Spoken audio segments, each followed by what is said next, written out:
two schools, 8 miles apart, both routinely fighting for the title of best university on earth. One of them just made college completely free for most American families, and so did the other, within months. Today, Harvard versus MIT, category by category, so you can actually figure out which one is right for you. Let's get into it. Global rankings. Let's start with a number everyone actually Googles. In the latest QS World University Rankings, MIT holds the #1 spot, a position it's held for over a decade running. Harvard sits at #5. Flip to Time's Higher Education's rankings, and the gap narrows. MIT and Harvard trade places in the top handful most years, both consistently landing in the global top 5.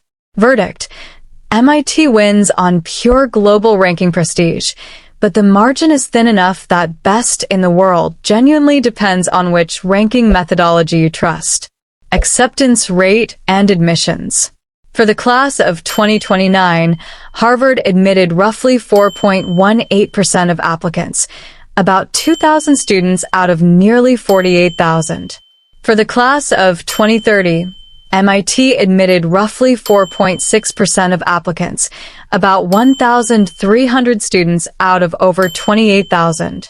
Both schools have admissions yield rates above 80%, the highest of any universities in the US, meaning almost everyone who gets in actually shows up.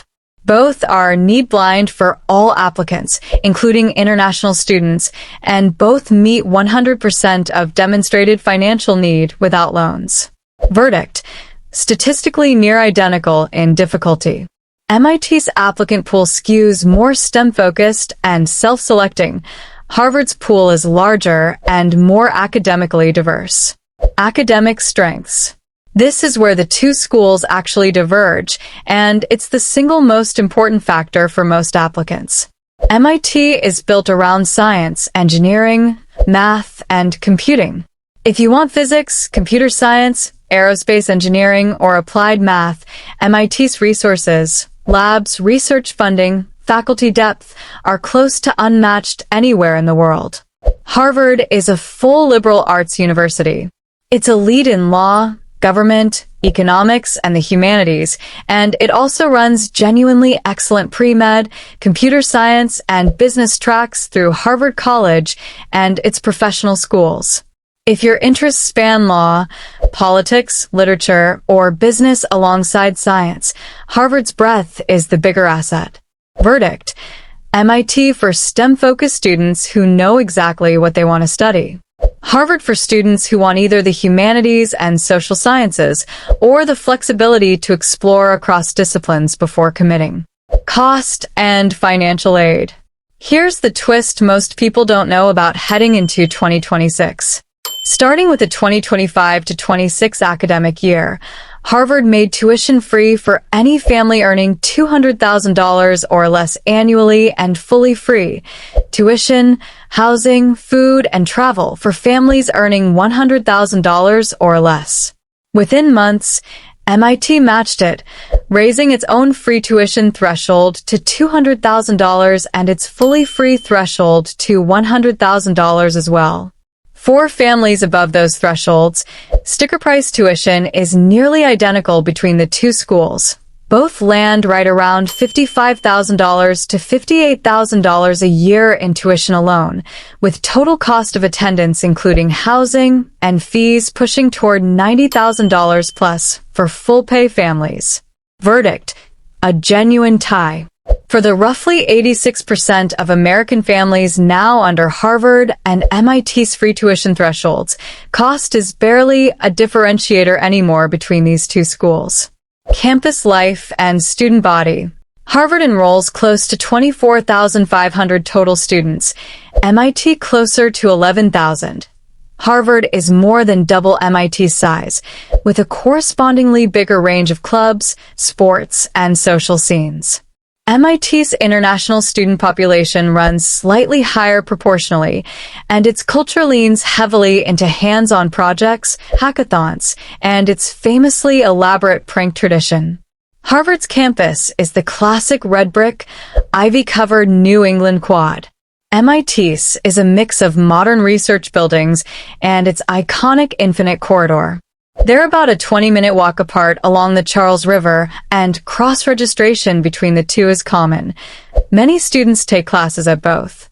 Verdict: Harvard for a larger, broader social and extracurricular scene. MIT for a tighter-knit, intensely technical, project-driven culture. Career outcomes. 10 years after graduation, MIT alumni report average earnings around $142,000, roughly $5,400 higher per year than Harvard alumni, largely a reflection of MIT's engineering and tech-heavy graduate pipeline into high-paying fields. Harvard, meanwhile, sends a disproportionate number of graduates into law, government, medicine, and finance, fields with different but equally strong long-term earning and influence trajectories, including a long list of U.S. presidents, Supreme Court justices, and Fortune 500 CEOs.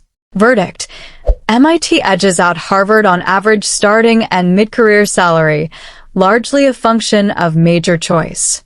Harvard edges out MIT on breadth of influence across law, politics, and business leadership. So, which one's actually better in 2026?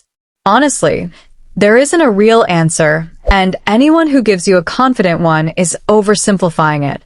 If you want to build rockets, write code, or push the frontier of applied science, MIT is very hard to beat. If you want law, politics, humanities, or the flexibility to explore multiple fields inside one elite institution, Harvard has the edge. Both are need-blind. Both are now essentially free for the vast majority of American families, and both will open almost any door you want opened. The real question isn't Harvard or MIT. It's, what do you actually want to study?